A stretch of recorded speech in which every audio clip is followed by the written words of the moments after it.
Qandeel Baloch wasn't born famous. She wasn't born powerful. She wasn't even born into a family that believed girls deserved dreams. She entered the world as Waseem, a daughter in a poor household hidden somewhere in the dusty edges of Dera Ghazi Khan. Her life began like thousands of other Pakistani girls: strict rules, limited opportunities, and expectations that never matched her ambitions. But even as a child, she carried something rare, a spark that refused to die. Growing up, Fuzia learned very early that girls were expected to remain silent. Every choice what to wear, how to speak, when to smile was controlled. Even her own dreams were considered a burden. She was married off at a young age, a decision forced upon her without consent. The marriage, instead of becoming a home, turned into her first prison.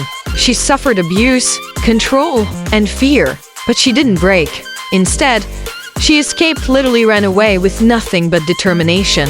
That moment was the first time she tasted freedom, and she would spend the rest of her life fighting to keep it. Once she reached Karachi, Fuzia rebuilt herself piece by piece. She worked odd jobs, struggled with poverty, slept hungry, and often had nowhere to go. But every night she told herself, "One day they will know my name." And she meant it. That's where the transformation began. Fuzia became Qandeel, a woman who didn't hide, didn't apologize, and didn't whisper. A woman who looked directly into the camera and said whatever she wanted to say. She entered Pakistan's social media world at a time when influencers barely existed. Her videos were bold, strange, funny, sometimes provocative, but always real. People didn't know how to deal with a woman who wasn't afraid. She wasn't pretending. She wasn't trying to impress men. She was simply being herself loudly. Within months, Qandeel became a national sensation. Millions watched her videos. Some adored her confidence. Others insulted her for being too much. But attention never scared her. She turned every insult into a ladder, climbing higher and higher. Fame was her protection and her weapon. But the more famous she became, the more she challenged the silent rules of society. She questioned hypocrisy, exposed double standards, and refused to let anyone shame her for being a woman with a voice. Time after time, she was mocked, harassed, threatened, yet she kept laughing. Her online persona became a symbol of rebellion for thousands of girls who quietly wished they could be as brave. But with fame came danger. Her family, especially the men, hated how independent she had become. They felt dishonored by her success even though she supported them financially. They enjoyed the money she sent home, but not the freedom she represented. Her brothers, raised in a society where control over women is considered normal, couldn't handle the fact that she was more powerful than them. The world knew her name, not theirs. Things escalated when Qandeel exposed a religious figure who had been privately messaging her. The country erupted in controversy. She became the center of national debates. Politicians talked about her. Clerics condemned her. Journalists dissected her life. She became too famous, too loud, too bold, and therefore, too dangerous in the eyes of those who believed women should stay quiet. As pressure increased, she received threats from strangers online. But the most dangerous threat was inside her own home. Her brother, Waseem, who felt her rising fame was shaming the family. Qandeel sensed the darkness approaching. She spoke openly about it in interviews. "I know my life is in danger." She wasn't exaggerating. In the final days before her death, she returned to Multan to visit her family.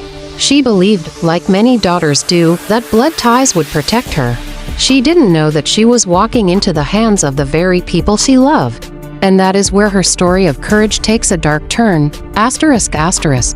The days leading up to Qandeel's murder were filled with warning signs, small shadows that kept creeping closer, tightening around her life. She had always been fearless, but for the first time, people around her noticed a change. She was quieter, more thoughtful, and often lost in her own mind. Fame had given her power, but it had also painted a target on her back. After the scandal involving the cleric went viral, Qandeel's life spiraled into chaos. Her private photos were leaked. Her personal information was exposed. She faced vicious online harassment every hour of every day. The hate wasn't just from strangers, it echoed in phone calls from family members telling her she had brought dishonor. Her brothers, especially Waseem, stopped speaking to her unless it was to threaten or insult her. And even then, she kept sending money home because that was who she was, a woman with a soft heart and a tough exterior. Qandeel went to the police and asked for help. She requested security. She told them clearly, "I am not safe." But the system didn't take her seriously. To them, she was just an internet celebrity looking for attention. They dismissed her fears, not knowing or not caring that they were turning her away from the only protection she tried to seek. Her family house in Multan was the only place she had left to go. She didn't want to be there, but she felt stuck. She needed a break from the noise, the media, the harassment. Most importantly, she believed hope that her mother and father would protect her. She trusted them. She wanted to believe that despite everything, her home was still a place of safety. But the old walls of that house carried centuries of tradition, silence, and anger. Ideologies of honor and shame were stronger than love. When she arrived, her parents were happy to see her.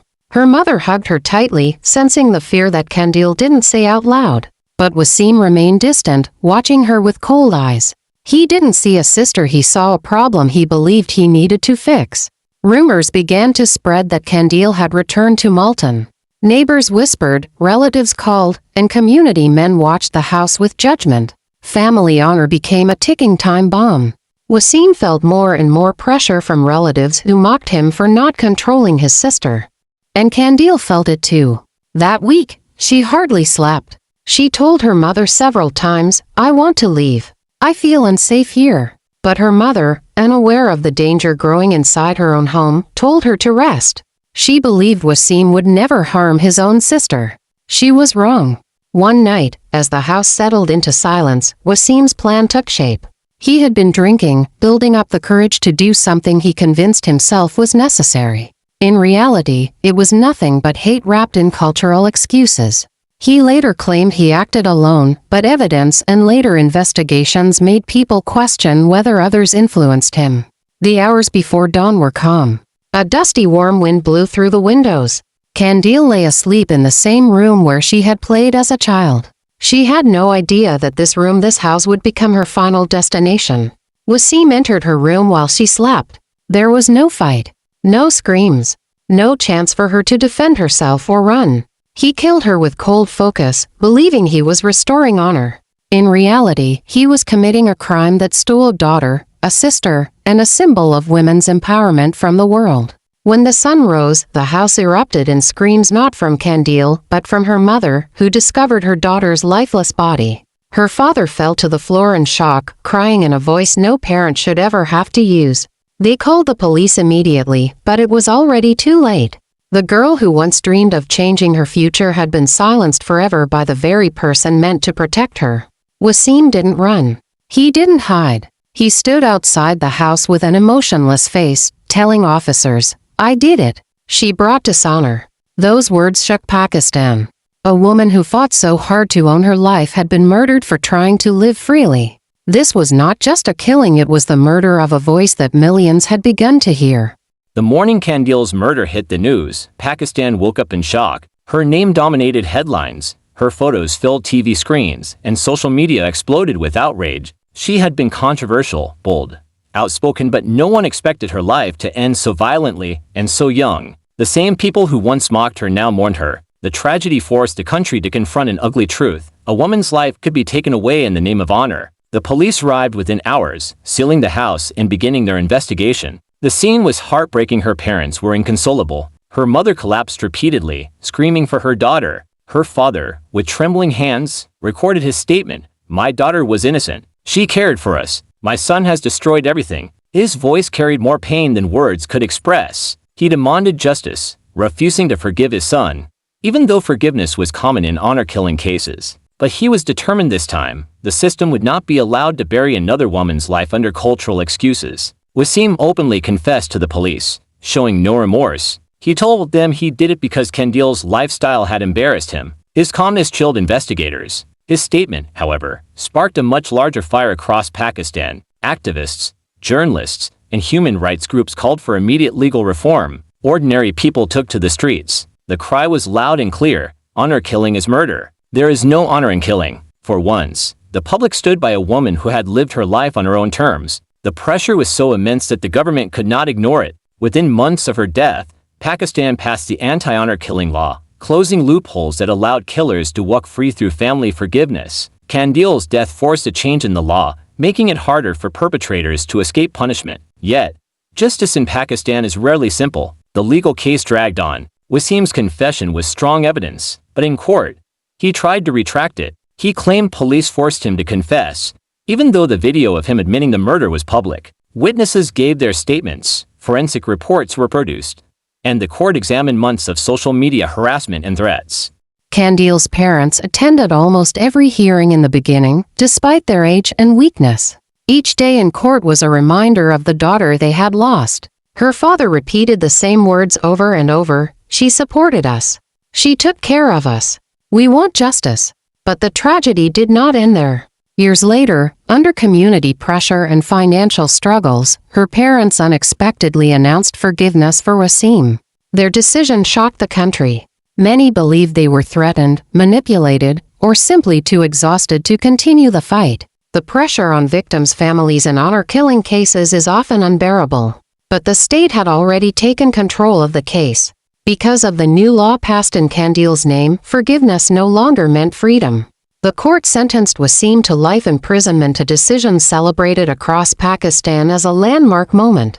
For the first time, a woman killed in the name of honor received real legal justice. Still, the battle wasn't fully over. In later appeals, there were attempts to reduce or overturn the sentence. For many, the fear remained that the justice she earned could still be undone. But whether her killer stays behind bars or not, one undeniable reality remains: Qandeel changed Pakistan.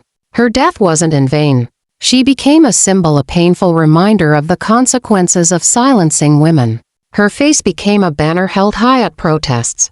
Documentaries were made, books were written, and discussions began in homes where such topics were once forbidden. Young women who once felt afraid to speak began to find courage. They saw in Qandeel someone who dared to live on her own terms even when the world tried to shame her for it. Her life was a message, her death a movement. Today, her photos still circulate online. Not as jokes or memes, but as tributes. Her name still trends whenever issues of gender violence reappear. Even in death, she forces the world to pay attention. She was more than a social media star. She was more than the scandals attached to her name. She was a daughter, a dreamer, a voice, and a catalyst for change. And in that way, Qandeel Baloch will never be silenced again.